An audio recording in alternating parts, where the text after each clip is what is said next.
नमस्कार, आप देख रहे हैं देवभूमि समाचार। मैं हूं आपके साथ उन्नति भटनागर। खबरों के सिलसिले की शुरुआत करेंगे सितारगंज से आ रही बड़ी अपडेट का, जहां सितारगंज पहुंचने पर सीएम धामी का भव्य स्वागत किया गया। बीजेपी कार्यकर्ताओं ने सीएम धामी का जोरदार स्वागत किया।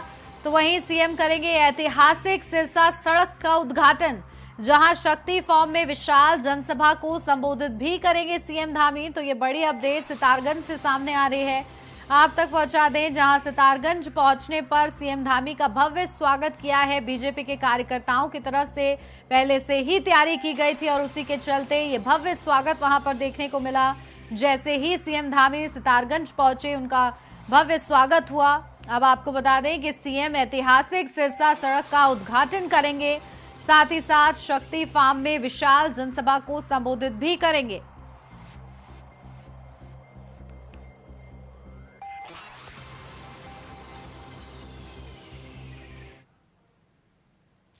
अब सीधा लिए चलेंगे आपको पिथौरागढ़, जहां मुख्यमंत्री पुष्कर सिंह धामी क्या कुछ कह रहे हैं, सुनवाते हैं। समय तक हमारी 4 धाम यात्रा पर रोक लगी हुई थी। हाई कोर्ट ने इस पर रोक लगा रखी थी कि यात्रा नहीं होगी क्योंकि कोरोना महामारी है। मैं जुलाई से, जिस दिन से मैंने काम करना शुरू किया, उस दिन से लगातार मैं ये प्रयास करता रहा, हमारी पूरी सरकार प्रयास करती रही कि ये यात्रा चालू हो जाए, और बहुत प्रयास किया। सुप्रीम कोर्ट में भी गए, वहां भी कोरोना महामारी का, चूंकि इतनी बड़ी महामारी है कि कहीं से उसमें हमको रिलीफ नहीं मिल रही थी, हमको कहीं से छूट नहीं मिल रही थी। फिर हम दोबारा से हाई कोर्ट में गए, और हाई कोर्ट में जाने के बाद हमने कहा कि अब कोरोना महामारी कुछ कम हो गई है, इसलिए आप यात्रा चलाने की हमको परमिशन दे दीजिए। यात्रा हमको कुछ शर्तों के साथ चलाने की परमिशन मिली। फिर हमने दोबारा निवेदन किया तो यात्रा पूरी खुली, लेकिन यात्रा चूंकि अब बंद होने के कगार पर है। 20 नवंबर को हमारे बद्रीनाथ जी के द्वार बंद हो जाएंगे। 26 तारीख को, अभी 6 तारीख को पिछले केदारनाथ के कपाट बंद हो गए। इसी प्रकार से अन्य स्थानों पर भी यात्रा पूरी तरह से अब समाप्त होने वाली है। और ये यात्रा नहीं चलने के कारण से, पर्यटक नहीं आने के कारण से, हमारे जो छोटे छोटे दुकानदार थे, टैक्सी वाले, होटल वाले, ढाबे वाले, सांस्कृतिक क्षेत्र में काम करने वाले, उनको भी जो है अपनी जीविका चलाना मुश्किल हो गया। क्योंकि अगर ये 6 महीने यात्रा चलती है, 5 महीने यात्रा चलती है, तो उससे पूरे साल भर का काम चलता है। तो हमने कहा कि ऐसे भाइयों के साथ भी, ऐसी बहनों के साथ भी हमारी सरकार सहयोगी के रूप में, उनके साझीदार के रूप में काम करेगी। और हमने 200 करोड़ रुपए का एक पैकेज पर्यटन और परिवहन के क्षेत्र के लोगों के लिए जो है किया।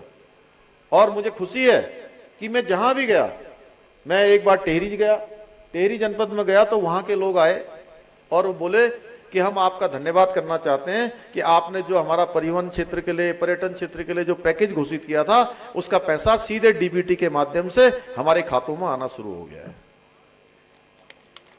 इसी प्रकार से हेल्थ के क्षेत्र में काम करने वाले जो हमारी एएनएम है, जेएनएम है, हमारी हेल्थ के जो टेक्नीशियन है, फार्मासिस्ट है, डॉक्टर हैं, जो भी इस श्रेणी में आते हैं, उनके लिए भी हमने 205 करोड़ रुपए का पैकेज दिया कि अगले 6 महीने तक उनके खातों में पैसा आता रहेगा। अभी हमने आंगनबाड़ी बहनों का किया, आशा बहनों का किया, अभी उपनल कर्मचारियों का किया, हमारे ग्राम प्रधानों का किया। अभी हमने 207 जांचें उत्तराखंड सरकार ने ये फैसला लिया है कि जितने भी हमारे सीएससी हैं, पीएससी हैं, उनमें ये सब जांचें मुफ्त में होंगी।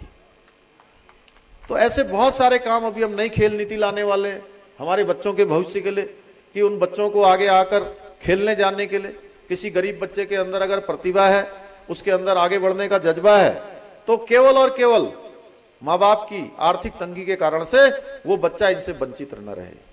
इसी प्रकार से रोजगार के क्षेत्र में पिछले 5 सालों में 17,000 से भी ज्यादा नौकरियां लोगों को देने का काम हुआ है। 17,000 से भी, अभी हमने कहा है 24,000 जो नौकरियां हैं जो बची हुई हैं, उन 24 के 24,000 नौकरियों में हम भर्ती की प्रक्रिया हमने शुरू कर दी है। लगभग 10,000 से भी ज्यादा पर अभी उसके विज्ञापन की प्रक्रिया शुरू हो गई है। लगातार रोज विज्ञापन निकल रहे हैं। इसी प्रकार से हमारे नौजवान भाई, युवा भाई जो विभिन्न क्षेत्रों में अपने सरकारी नौकरियों के लिए आवेदन करना चाहते हैं, उन आवेदनों के लिए उनको अपने जेब में हाथ न डालना पड़े, और आर्थिक तंगी से गुजर रहे हैं तो किसी के मुंह न देखना पड़े कि कोई पैसा देगा, माँ बाप पैसा लाएंगे या कहीं इधर उधर से मैं पैसा लूंगा, उसके बाद मैं फार्म भरूंगा। हमने कहा कि इस साल इस पूरे सत्र में यानी कि 2022 तक जितनी भी परीक्षाएं होंगी, जितने भी सरकारी फार्म भरे जाएंगे, सारे के सारे हमने उत्तराखंड में होने वाली परीक्षाएं निःशुल्क कर दी है। एक साल हमने आयु सीमा बढ़ा दी है। इसी प्रकार से बहुत सारी नौकरियों में जो जाने वाले हमारे बच्चे हैं, वो फौज में जाते हैं, एनडीए में जाते हैं, सीडीएस में जाते हैं, संघ लोक सेवा आयोग की भर्ती में जाते हैं, या समूह गौ की प्रतियोगी परीक्षाओं में अपना एग्जाम पास कर लेते हैं। उसके बाद पीसीएस की परीक्षा में, आईएएस की परीक्षा में, इसमें जाने वाले बच्चों को चूंकि वो प्री एग्जाम निकाल लेते हैं और मेन एग्जाम के लिए उनके परिवार के पास, उनके माता पिता के पास पैसा नहीं होता है, तो उनको अपने माता पिता की आर्थिक तंगी के कारण से आगे की परीक्षा में कोई व्यवधान न हो, वो अच्छी नौकरी प्राप्त करना चाहते हैं तो उनमें किसी प्रकार की रुकावट न हो। उसके लिए हमने तय किया, हमारी सरकार ने तय किया कि ऐसे बच्चों की मदद के लिए हम 50,000 रुपए की अतिरिक्त व्यवस्था करेंगे। अभी 50,000 रुपए का हमने इसमें प्रावधान कर दिया है।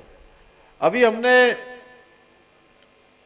जैसा अभी सभी लोगों ने कहा, चूंकि इस क्षेत्र में आपदा आई है, आपदा के जो पहले के जो हमारे नियम हैं, उन नियमों के अंतर्गत राशि कम है, ऐसा मैं भी मानता हूं, लेकिन उसको जो है बढ़ाने के लिए हम लोग हर संभव प्रयास कर रहे हैं। और अभी जो डिजास्टर आया था, हमने कहा कि उसमें हर चीज में हमने बढ़ोतरी करी। जैसे हमारा 3800 रुपया मिलता था मकान में, जो पानी आ जाता था या कोई सामान खराब हो जाता था या कोई उसमें नुकसान हो जाता था, उसको हमने 5,000 किया। इसी प्रकार से जो 1,09,000 मिलता था, 1,09,000 को बढ़ाकर हमने 1.5 लाख किया है। और इस सभी में, सभी मानकों में थोड़ा थोड़ा बढ़ाया है। और वो पैसा चूंकि भारत सरकार के नियम पहले से बने हुए हैं, वो पूरे देश के लिए बने हुए हैं, उनमें हम चूंकि अपने यहाँ से जो जोड़ सकते थे हमने जोड़ने का प्रयास किया है। और जो आपदा यहाँ पर आती है हर साल, बहुत नुकसान इससे होता है। इस बार की आपदा में जो अभी आपदा आई है उसमें भी सैकड़ों लोगों की जान गई है। तमाम हमारा जान माल का, हमारे जानवरों का, खेती का, किसानों का, भूमि का, सड़कों का, पुलों का बहुत बड़ी मात्रा में नुकसान हुआ है। और इस बार की जो 18-19 तारीख की जो आपदा आई थी अक्टूबर के महीने में, ये आपदा ने बरसात के ही रिकॉर्ड नहीं तोड़े, बल्कि इस आपदा ने सारे नुकसान के भी रिकॉर्ड तोड़ दिए, सारे नुकसान के रिकॉर्ड टूटे हैं। लेकिन मैं देश के प्रधानमंत्री जी का धन्यवाद करना चाहता हूं कि जैसे ही जिस दिन आपदा आई, अगले दिन माननीय नरेंद्र मोदी जी का फोन मेरे पास आया। उन्होंने मुझसे पूछा कि कितना नुकसान हुआ है, किस प्रकार की बचाव की कार्रवाई चल रही है। मैंने विस्तार से उनको बताया कि हम अपने स्तर से हर संभव कोशिश कर रहे हैं, लोगों के बीच में जाने की कोशिश कर रहे हैं। शासन प्रशासन के स्तर पर हमने अलर्ट किया हुआ है।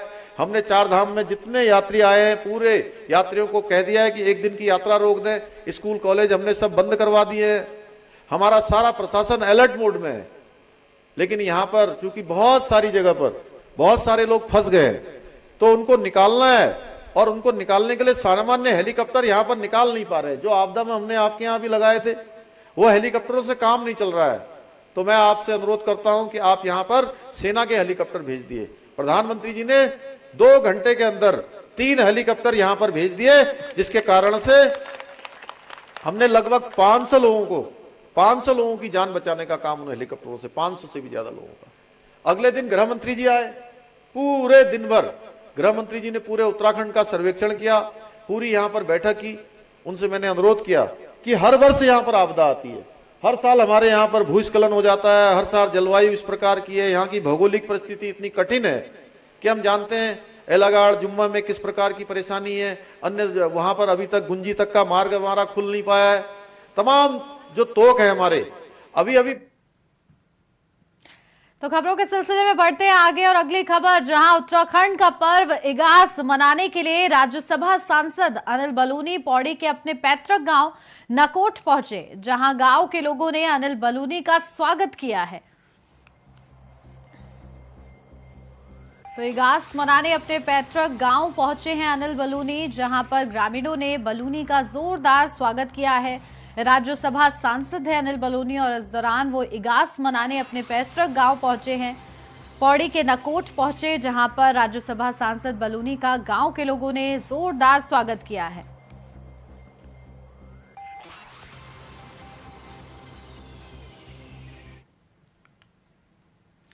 तो वहीं दीपावली के बाद इगास का त्योहार गांव-गांव श्रद्धा और उल्लास के साथ मनाया जाता है। घरों में विशेष साज सज्जा के साथ तरह तरह के पकवान तैयार किए जाते हैं। पारंपरिक भैलो नृत्य इस पर्व का खास आकर्षण होता है, जो आपसी सौहार्द और सहभागिता का संदेश देता है। तो वहीं उत्तराखंड के कई गांव भैलो नृत्य की परंपरा को जीवंत रखे हुए हैं और पुरुष और महिलाएं अलग अलग समूह बनाकर भैलो खेलती हैं। इस दौरान चांचंडी, झुमेलो व चौफला नृत्य के साथ पारंपरिक गीत भी गाए जाते हैं। तो वहीं भैलो का शुभारंभ पूजा अर्चना के साथ पंचायत चौरी से होता है और लंबे समय से लोक संस्कृति के संरक्षण के क्षेत्र में काम कर रहे जानकार बताते हैं कि इगास की परंपरा अंधेरे से प्रकाश का प्रतीक है। इन परंपराओं के संरक्षण के साथ इसे और व्यापक रूप देना होगा। तो वहीं पौराणिक मान्यताओं के अनुसार भगवान श्री राम 14 वर्ष के वनवास के बाद जब अयोध्या लौटे थे तो लोगों ने अपने घरों में दिए जलाकर उनका स्वागत किया था। लेकिन कहा जाता है कि तब गढ़वाल मंडल पर्वतीय क्षेत्रों में यह सूचना दीपावली के 11 दिन बाद कार्तिक शुक्ल एकादशी को मिली, जिसकी वजह से उत्तराखंड में दीपावली के 11 दिन बाद बूढ़ी दीपावली, जिसे इगास कहते हैं, धूमधाम से मनाई जाती है। और इसी पर्व को लेकर एक अन्य मान्यता यह भी है कि वीर माधो सिंह भंडारी की सेना दुश्मनों को हराकर दीपावली के 11 दिन बाद जब वापस लौटी तो स्थानीय लोगों ने दिए जलाकर सैनिकों का स्वागत किया था।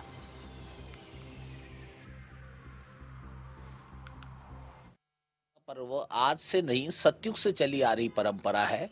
ये परंपरा जब समुद्र मंथन देव और असुरों के बीच में हुआ था, वहीं समुद्र मंथन से माँ लक्ष्मी जी का जन्म हुआ था, माँ लक्ष्मी जी का प्रादुर्भाव हुआ था।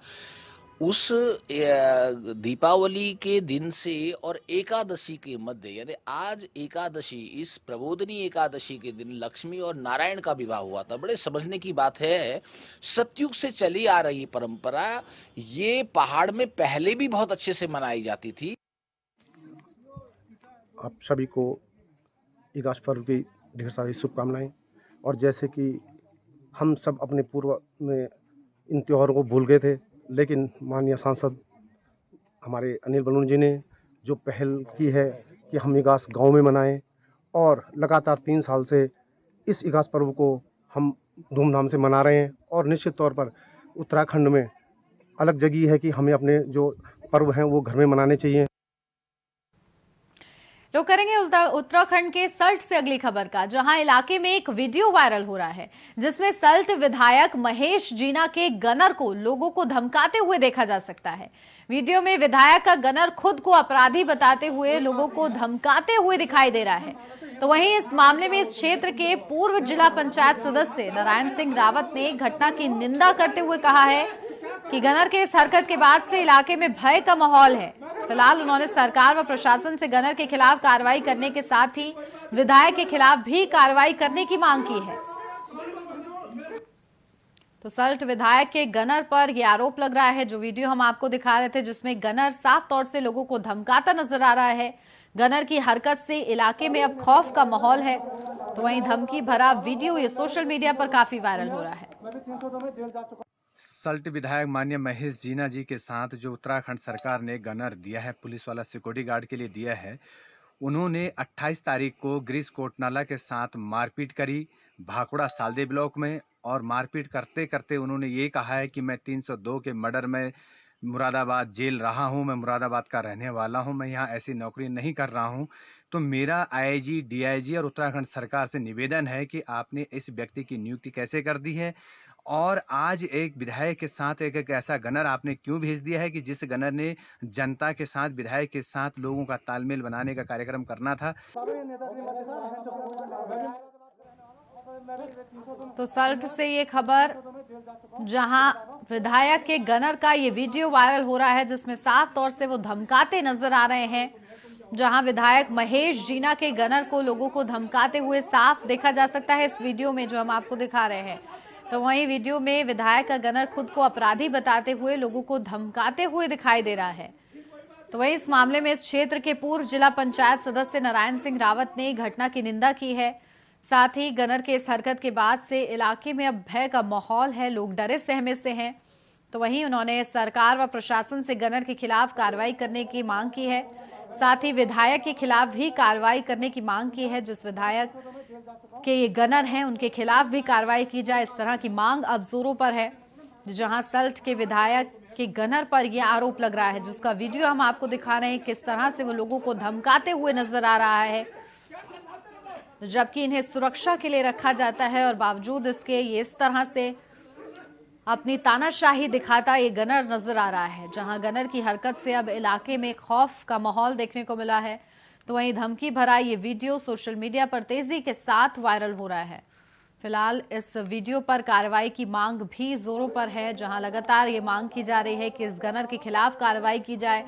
साथ ही सल्ट विधायक महेश जीना के खिलाफ भी कार्रवाई की जाए, क्योंकि महेश जीना के ही गनर है जिसका ये वीडियो हम आपको दिखा रहे हैं, जो सरेआम इस तरह से लोगों को धमकाते नजर आ रहा है इस वीडियो में।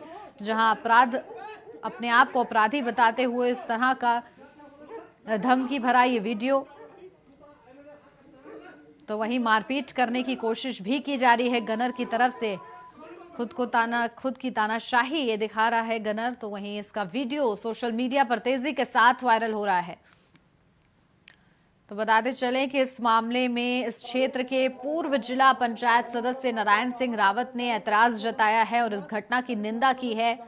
निंदा करते हुए उन्होंने कहा है कि गनर के इस हरकत के बाद से इलाके में भय है, लोग डरे हुए हैं। ऐसे में कार्रवाई करना बेहद ही ज्यादा जरूरी है कि लोगों के मनों से ये डर बाहर निकल पाए। तो वहीं उन्होंने सरकार और प्रशासन से गनर के खिलाफ कार्रवाई की मांग भी की है।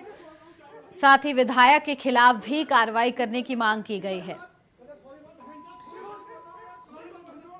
तो बड़े सवाल इस वीडियो के बाद से खड़े हो रहे हैं सल्ट विधायक महेश जीना पर भी, साथ ही उनके विधायक के गनर पर भी, किस तरह से लोगों को धमकाया जा रहा है सरेआम, जिसकी ये वीडियो सामने आई है। और इसके बाद लोगों की तरफ से कार्रवाई की मांग भी अब उठ रही है कि गनर पर और विधायक पर कार्रवाई की जाए, ताकि लोगों के अंदर का डर खौफ दूर हो पाए।